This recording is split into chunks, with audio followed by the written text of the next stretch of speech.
Assalamualaikum warahmatullahi wabarakatuh. Perkenalkan, nama saya Ahmad Firda Setiawan dengan NIM 2032162, Prodi Manajemen Pendidikan Islam, kelas 5B. Video ini dibuat guna memenuhi tugas etika manajemen dengan dosen pengampu Juliana Afifah MPD. Materi ini diambil dari buku Etika Kepemimpinan, Perspektif Agama dan Moral dengan penulis Dr. Insinyur Haji Hana Rukmana, DW MA. Kita masuk ke pokok bahasan, yaitu yang pertama, pemimpin atau pimpinan. Yang kedua, pemimpin harus profesional. Dan yang ketiga, pemimpin adalah pelayan. Baik, kita masuk ke materi pertama, yaitu pemimpin atau pimpinan. Pimpinan merupakan suatu kedudukan seseorang pada hierarki tertentu dalam suatu organisasi formal maupun non-formal. Pimpinan organisasi ini tentu mempunyai bawahan karena kedudukannya seorang mempunyai kekuasaan formal dan tanggung jawab. Istilah lain dari pimpinan yaitu atasan atau kepala, yang mana jika digabungkan disebut dengan pejabat. Pejabat merupakan seorang yang diangkat untuk menduduki suatu jabatan tertentu sesuai dengan hierarki organisasi. Sehingga mengacu dari pengertian tadi, maka pejabat sudah pasti pimpinan atau manajer, tapi belum tentu dapat berperan sebagai pemimpin atau leader. Lalu, apa itu pemimpin? Pemimpin merupakan orang yang melakukan atau menjalankan suatu kepemimpinan dalam suatu organisasi birokrasi yang baik. Tentu saja diharapkan seseorang pejabat atau pimpinan yang dapat berperan sebagai pemimpin.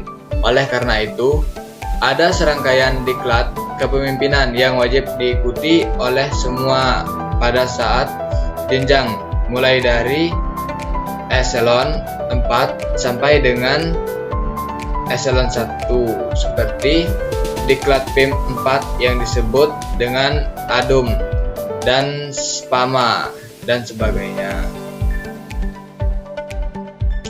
Mengikuti serangkaian diklat kepemimpinan tersebut, maka para pejabat birokrasi diharapkan dapat berperan sebagai pemimpin seorang pimpinan. Sejalan dengan pemahaman ini, pemimpin lebih luas dibandingkan dengan pimpinan. Pemimpin diaplikasikan dalam konteks organisasi maupun non-organisasi dalam sosial masyarakat, karena seorang pemimpin dapat berpengaruh tanpa harus diberi kewenangan formal. Dikatakan seorang pemimpin yaitu ucapan yang diikuti oleh orang lain, memberi pengaruh besar sekali terhadap orang-orang di daerahnya, jadikan sebagai panutan, dan berpengaruh perilaku dalam memimpin daerahnya. Berikut diagram tingkat kepemimpinan. Bisa dilihat pada diagram tingkat kepemimpinan bahwa untuk panah yang mengarah ke atas itu berarti seorang pemimpin, sedangkan pada panah yang mengarah ke bawah seorang manajer atau pimpinan.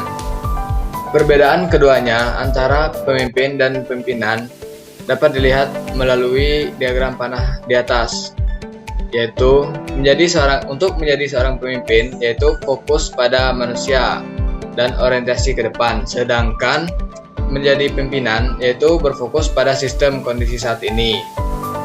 Menjadi seorang pemimpin yaitu memberi pengarahan, sedangkan menjadi seorang pimpinan yaitu tugasnya hanya memanage. Kemudian pemimpin yaitu ditugaskan untuk memotivasi untuk perubahan, sedangkan pimpinan hanya menugaskan sesuai SOP. Kemudian pemimpin untuk memperdayakan, sedangkan pimpinan untuk mendelegasikan. Kemudian pemimpin itu harus berani mengambil risiko, sedangkan pimpinan itu seringkali kurang berani mengambil risiko. Kita masuk ke materi kedua, yaitu pemimpin harus profesional.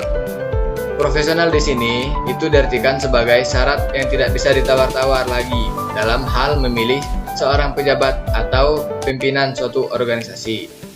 Dalam hal profesionalitas, sebaiknya terkandung makna moralitas dan kapabilitas, dikarenakan bahwa profesionalisme ini bukan hanya sekedar pengetahuan, teknologi, dan manajemen, tetapi profesionalisme ini lebih merupakan suatu sikap.